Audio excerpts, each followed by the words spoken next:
નમસ્કાર દર્શક મિત્રો, શિનોર સમાચારમાં આપ સૌનું હાર્દિક સ્વાગત છે। શિનોર તાલુકાના પાંગલિયા ધામ માલસર મુકામે નર્મદા નદીના કિનારે આવેલ ગજાનન આશ્રમ ખાતે નર્મદા નદીમાં વિસર્જન અર્થે આવેલા ગણેશ ભક્તો માટે વિનામૂલ્યે મહાપ્રસાદીનું આયોજન કરાયું, જેનો 3.5 થી 4,000 જેટલા ગણેશ ભક્તોએ લાભ લીધો। શિનોર નગર સહિત તાલુકાના ગામોમાં અનેક નાના મોટા ગણેશ મંડળો દ્વારા વિઘ્નહર્તા ગણેશજીની પ્રતિમાની સ્થાપના કરાઈ। 10 દિવસ સુધી ગણેશ ભક્તો દ્વારા વિઘ્નહર્તા ગણેશજીની પૂજા અર્ચના અને આરાધના કર્યા બાદ ગણેશજીનું વિસર્જન કરવામાં આવ્યું। ત્યારે માલસર નર્મદા નદીના કિનારે આવેલ ગજાનન આશ્રમ દ્વારા વિસર્જનના દિવસે છેલ્લા 9 વર્ષથી ભાવિક ભક્તો માટે નિઃશુલ્ક મહાપ્રસાદીનું આયોજન કરવામાં આવે છે। ત્યારે ચાલુ વર્ષે પણ મહાપ્રસાદીનું આયોજન કરાયું, જેનો 5,500 થી 4,000 જેટલા ભાવિક ભક્તોએ લાભ લીધો।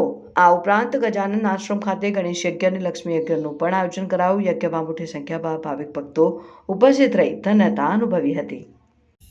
અનંત ચતુર્દશી એટલે કે ગણપતિ વિસર્જનનો દિવસ અને માલસર તીર્થક્ષેત્રની અંદર માં નર્મદાજીની અંદર શિનોર તાલુકા, કરજણ તાલુકાના તમામ ગ્રામ્ય વિસ્તારોમાંથી ગણપતિ વિસર્જન કરવા માટે હજારોની સંખ્યામાં લોકો અહીંયા નર્મદાજીની અંદર આવતા હોય છે। તો એ આવનાર દરેક લોકો માટે છેલ્લા લાસ્ટ 9 વર્ષથી ભોજન પ્રસાદની વ્યવસ્થા ગજાનન આશ્રમ માલસરમાં નિઃશુલ્ક કરવામાં આવે છે।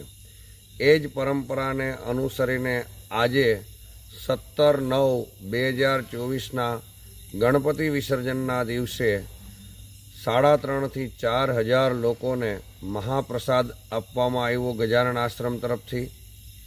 મોદક દ્વારા ગણેશ યજ્ઞ, કમળ દ્વારા લક્ષ્મી યજ્ઞ પણ કરવામાં આવ્યો।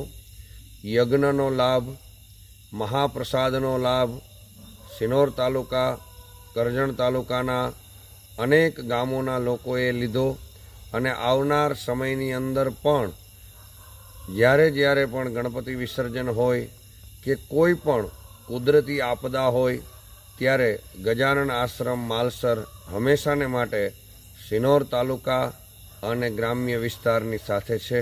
અસ્તુ।